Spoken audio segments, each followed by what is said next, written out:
Hi friends, జయసుమేద కిచెన్కి స్వాగతం.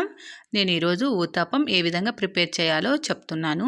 ముందుగా మనం ప్రాసెస్లోకి వెళ్దామా.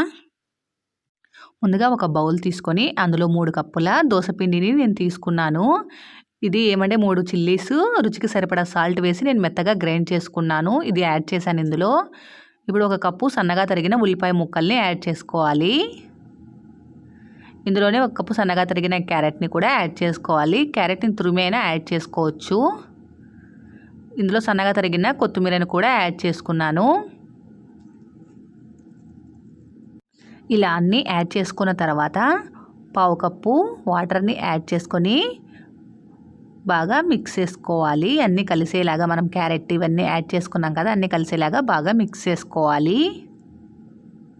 ఇలా అంతా నీట్గా మిక్స్ చేసుకున్న తర్వాత పించ్ ఆఫ్ ఒక చిటికెడు బేకింగ్ సోడాని యాడ్ చేసుకోవాలి.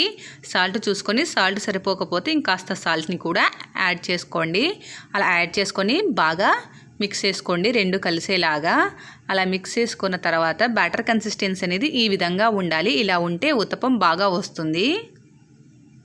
ఇప్పుడు స్టవ్ ఆన్ చేసుకొని, స్టవ్ అనేది మీడియం ఫ్లేమ్లో పెట్టుకొని స్టవ్ పైన ప్యాన్ పెట్టి, ప్యాన్ హీట్ అయ్యాక మనం ముందుగా ప్రిపేర్ చేసుకున్న బ్యాటర్ని వేడి ప్యాన్ పైన ఈ విధంగా స్ప్రెడ్ చేసుకోవాలి.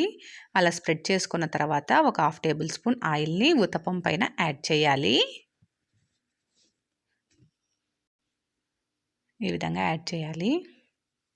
ఉత్తప్పం బాగా కాలిన తర్వాత రెండో సైడ్ కూడా టర్న్ చేసుకొని, రెండో సైడ్ కూడా మనం ఈ సైడ్ కూడా ఉత్తప్పంని బాగా కాలనివ్వాలి.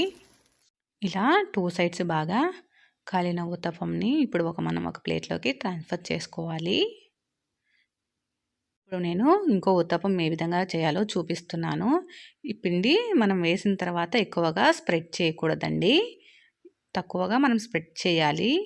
ఇలా స్ప్రెడ్ చేసిన ఉత్తప్పంకి ఆయిల్ని ఈ విధంగా యాడ్ చేయడం వల్ల అంటుకోకుండా నీట్గా వస్తుందన్నమాట ఉత్తప్పం అనేది.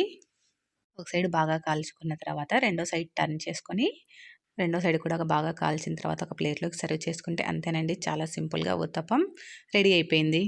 ఈ ఉత్తప్పంని చాలా ఈజీగా మార్నింగ్ బ్రేక్ఫాస్ట్లో కానీ, ఈవినింగ్ స్నాక్స్లో కానీ చాలా ఈజీగా చేసుకోవచ్చు. మీరు ఒకసారి ట్రై చేయండి, ఎలా వచ్చిందో నాకు కామెంట్ చేయండి. మీకు నచ్చితే లైక్ చేయండి, షేర్ చేయండి, నా ఛానల్ని సబ్స్క్రైబ్ చేయండి. Please subscribe my channel. Thank you.